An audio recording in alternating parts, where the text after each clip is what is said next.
Salut Paris, bonsoir à vous. Nouveau journal Afrique sur TV5 Monde. À la une, le recul des rebelles du M23 au Nord Kivu. Le Rwanda soutiendrait les rebelles. Valérie Hortel. Des camions militaires et des blindés rwandais en route vers la frontière congolaise.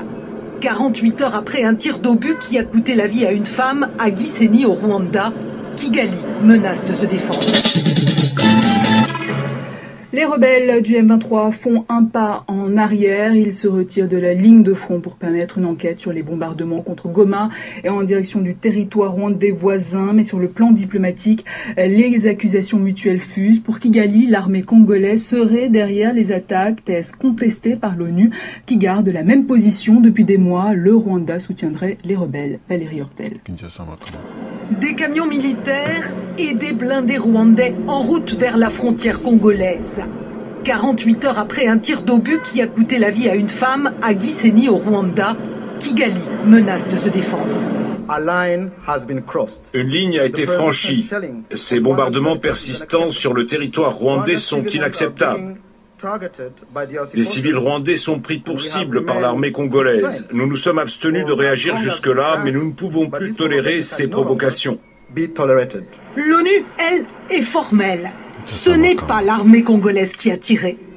La MONUSCO a été témoin d'un bombardement qui venait des positions du M23 et qui visait le territoire rwandais.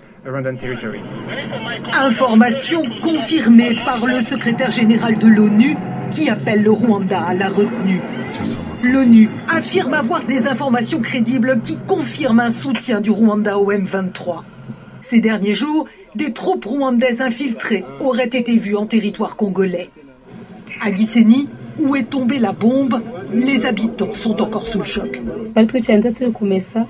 Je faisais ma lessive quand j'ai entendu l'explosion. La toiture de cette maison a été arrachée. Il y avait un cadavre dans la rue. J'étais en train de marcher, j'ai vu la bombe ricocher sur le poteau.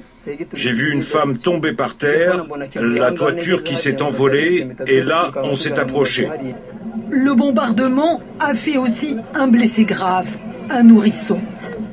De l'autre côté de la frontière, après 2 jours de combats intensifs, l'armée congolaise, appuyée par les casques bleus, affirme avoir atteint son objectif. Elle a repris le contrôle des collines au nord de Goma et fait reculer les rebelles de 5 km. Les rebelles du M23 qui ont donc annoncé qu'ils suspendaient immédiatement les hostilités et se retiraient de la ligne de front près de Goma. On voit cela avec Philippe Lamère. Philippe, il semble que l'armée congolaise marque des points dans ce conflit au Nord Kivu.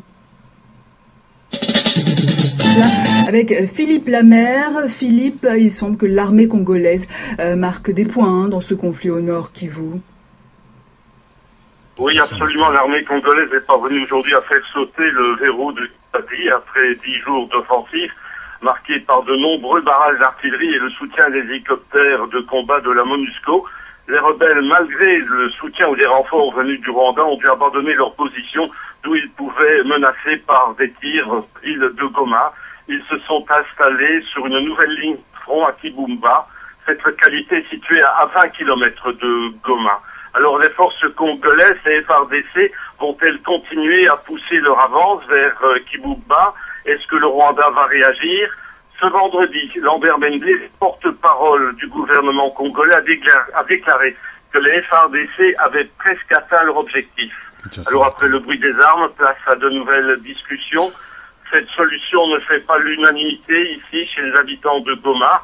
Ils préféreraient que l'armée congolaise continue et élimine les rebelles du M23 plutôt qu'un retour à un statu quo qui serait synonyme de longues négociations, d'incertitude et surtout d'insécurité. Philippe Lamère, merci. Je rappelle que